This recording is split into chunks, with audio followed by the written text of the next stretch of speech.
Good morning, Jay. What's going on there, buddy? Now, is this going to be an interview where you tell me what you can tell me or what you can't tell me? I can't talk about that. Give me a tidbit. Give me a morsel. You've got no, man. You got to tune into Fox Sports Radio tonight. Are you kidding me? Well, we'll tell people to do that, but if you got to give us a tidbit where the people are going to go, all right, I got to go out of my way. I'm going to make sure that I'm listening to Jay and Chris Spielman and Joel Klatt.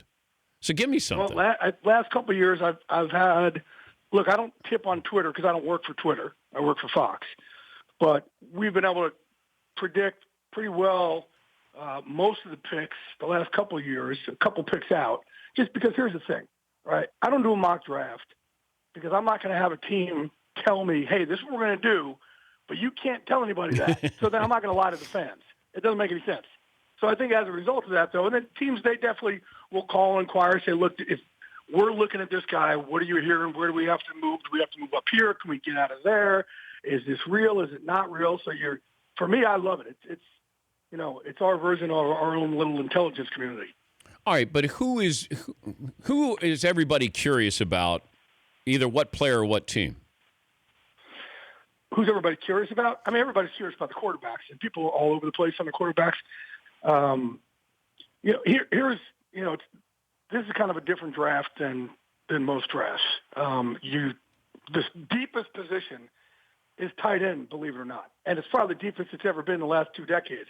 But that's obviously not flashy. Nobody says, oh, my gosh, this guy's going to change everything for me. The thing that always gets me is that they still go on, well, this guy, all his projections, he has his size, speed, height, all this stuff. But it's totally different when you come in this level. These scouts and these coaches, I think that they don't analyze enough based on, all right, this guy now has 24 hours a day. What's he going to do with it? They go off of, all right, this is what he did when he was able to work his craft 3 hours a day. And, man, if he works harder with us, we can really mold him. But in my opinion, they don't put enough effort into whether or not that guy's going to really outwork the world on the next level. Do you think the Browns are locked in at who they're going to take at number one?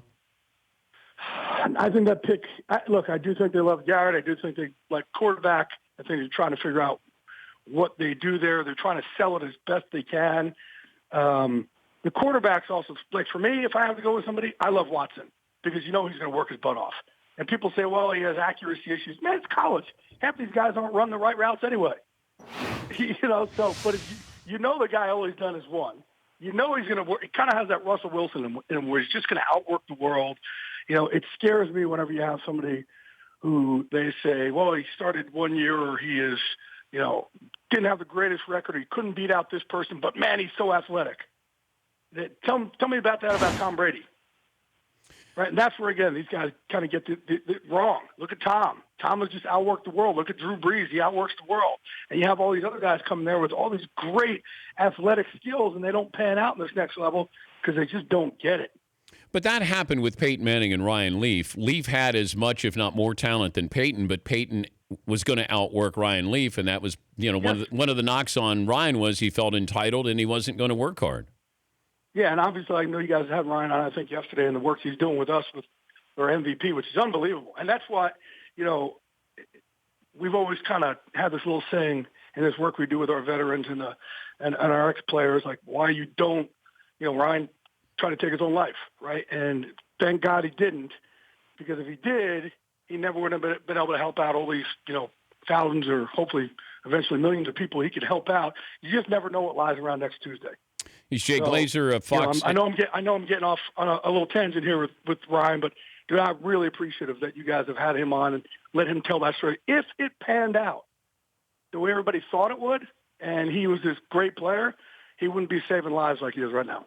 Jay Glazer, Fox NFL Insider, Fox Sports Radio tonight at 8 Eastern. Joel Klatt and Chris Spielman joining Jay as he can tell you who's going to go. Do you have any problem telling people who's going to be picked before they're picked?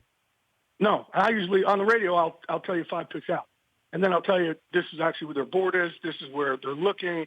I'll do as good a job as I can as predict it and make it kind of add to the subterfuge as much as possible. Last year, the crazy thing that happened obviously is Tunsil. Yeah. As everybody's on the clock, They're calling everybody they possibly can. I'm sure I'm not just the only insider.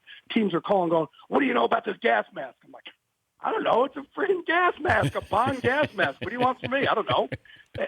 And then, but here's the thing, and it's going that same thing with Connolly. If they don't have every piece of information on a kid, they're going to pull off. They want as much information as they possibly have. And a guy like Tunsil last year, I mean, yeah, was it bad luck? Yeah. But, it just goes to show you how scared off they get when they don't have every single piece of information on somebody. And this year, you're just trying to get as few question marks as you can. Right now, guys like, obviously Garrett, Solomon Thomas, people think he's the surest thing in the draft. The safety, people think that he's going to come in and immediately change the dynamic of your locker room. I still look, if you got a guy like Fournette, he will completely change the culture of your offense. And then we talked about guys who outwork the world. For me, McCaffrey's a no-brainer, absolute no-brainer. If he can't do something, he'll end up working hard enough to figure out how to do it. Would you take him over Fournette?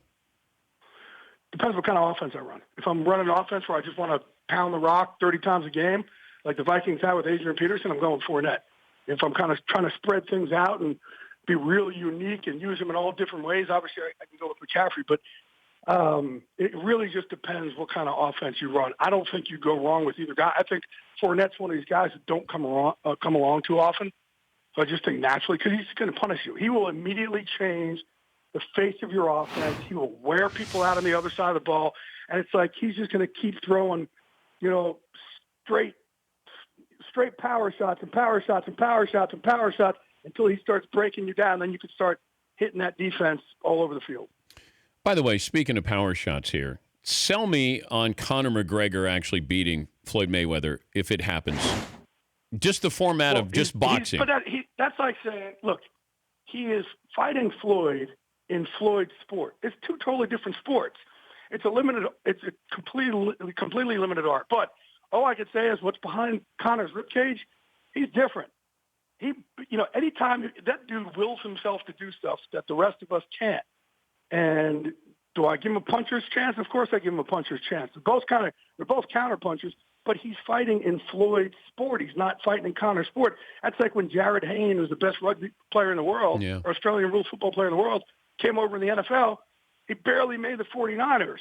But if you took somebody over here from the NFL and put him over in, Aussie rules football, the same would probably happen. I'd be interested in the fight. I think Conor has nothing to lose.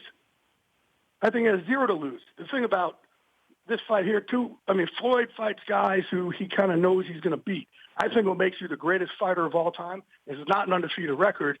You go find guys who can beat you, and then if they do, you figure out a way to come back and beat them. That's what the Alis of the world did. But what about, here's my idea. I give Floyd 6 rounds to knock out Conor McGregor. Then after that, we go MMA. I like it. How about 3 rounds? I like that one. I like that too, but Floyd's not going to knock him out, I don't think. So, I don't know. Look, this is what Floyd does, though. The best record of all time. But he doesn't knock people out, though. He should. But it's 12 rounds. It's completely different. He should, given everything he has. Yeah. Right? This is his sport. He says he's the greatest of all time at that sport. He should knock Conor out. It's the bottom line. But, it's a different sport that Conor's moving into. But, man, Conor is so smart. He definitely has power in both hands. Do I give him a puncher's chance? Yeah, but he has nothing to lose. If Floyd beats him in boxing, so well, he was supposed to lose in boxing. And he gets $100 million. All right, leave the audience with this. The one player you think changes the first round of the draft? The one player I think changes the first round of the draft is Trubisky. I think he changes it because there's so much movement. There's going to end up also being look, everybody's so split on these quarterbacks. The other day I talked to one coach who absolutely couldn't stand Kaiser, couldn't stand him at the owners' meeting. And then I talked to him the other day, and I said, you still have it listed. And this guy had Mahomes above everybody, where most don't. I said, you still have it the same way? He said, no, I love Kaiser now. I said, what do you mean you love Kaiser? A month ago, you couldn't stand him. He said, well, that's before I worked on 4 things with his footwork, and I talked to him 2 weeks later, and he had picked it up. I'm like, are you kidding me? Wow. And I'll tell you this, too. Teams right now, as we speak, teams still don't have their board set. It's amazing. They've had 365 days to do this, and they still are going to mess around with the board right up until they're on the clock. It's unbelievable. You can check out Jay with Joel Klatt, Chris Spielman, live streaming their draft coverage on Fox Sports coming up tonight. Jay, thanks for joining us as always. Thank you, handsome. Who misses you? Thank you, buddy. That's Jay Glazer. He can beat you up. The Dan Patrick Show, weekday mornings on Audience.